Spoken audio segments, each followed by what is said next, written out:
Për herë të parë në historinë e saj, Kosova është një koqire e një prej ngjarjeve më të rëndësishme fetare në rajon, garave ndërkombëtare të Kuranit, të cilat nisen sot në Prishtinë. Kjo ngjarje madhore po realizohet nën organizimin e Bashkësisë Islame të Kosovës në bashkëpunim me Ministrinë e Çështjeve Islame, Thirrjes dhe Udhëzimit të Mbretërisë së Arabisë Saudite. Në hapjen solemne, kryetari i Bashkësisë Islame të Kosovës, Muftiu Naim Turnava, theksoi vlerën dhe rëndësinë e mësimit të Kuranit, duke e cilësuar këtë ngjarje si një ndër format më të bukura të adhurimit dhe ruajtjes së fjalës së Zotit. Të garosh leximin dhe mësimin përmes të Kuranit famlar nuk është vetëm një nder i madh, por edhe një përgjegjësi e shenjtë, është një rrugë që kërkon përkushtim, sinqeritet dhe dashuri ndaj fjalës së Zotit.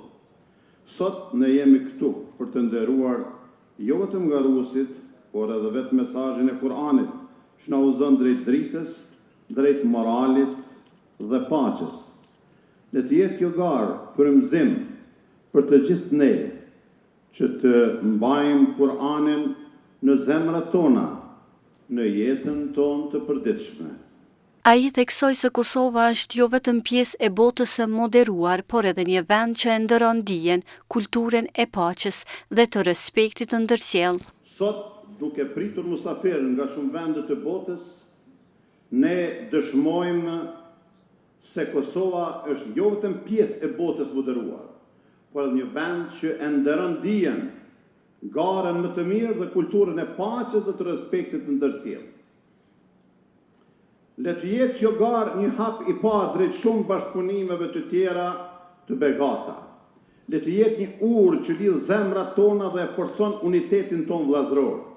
Dhe mbi të gjitha, le të jetë një burim bekimi për këtë vend të dashur dhe për të gjithë pjesëmarrësit që kanë ardhur me qëllime të pastra, me zemër të mbushur plot dashuri, respekt, paqe e tolerancë. Nga ana tjetër, këshilltari për çështje fetare i Arabisë Saudite në Sarajev theksoi se qëllimi i këtyre garave është të nxisin garën e shëndosh ndërmjet muslimanëve në memorizimin, recitimin dhe interpretimin e Kuranit të shenjtë për të sjellë përfitime shpirtërore për Islamin dhe komunitetin musliman në përgjithësi. Mbledhja e këtij grupi hafëzësh dhe garuesish nga Ballkani dhe Evropa dëshmon se Kurani na bashkon, forcon zemrat tona dhe jep shpresë për një të ardhme që brezat do ta ndërtojnë mbi dritën e udhëzimit dhe sigurisë, tha mes tjerash ai.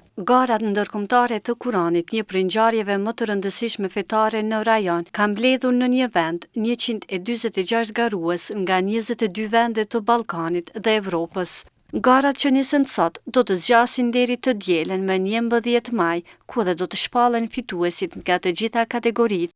Për ta nderuar këtë manifestim, pritet që ngjarjes t'i bashkohet edhe njërin nga imamet e Çabës së bekuar, Shej Bandar Balela.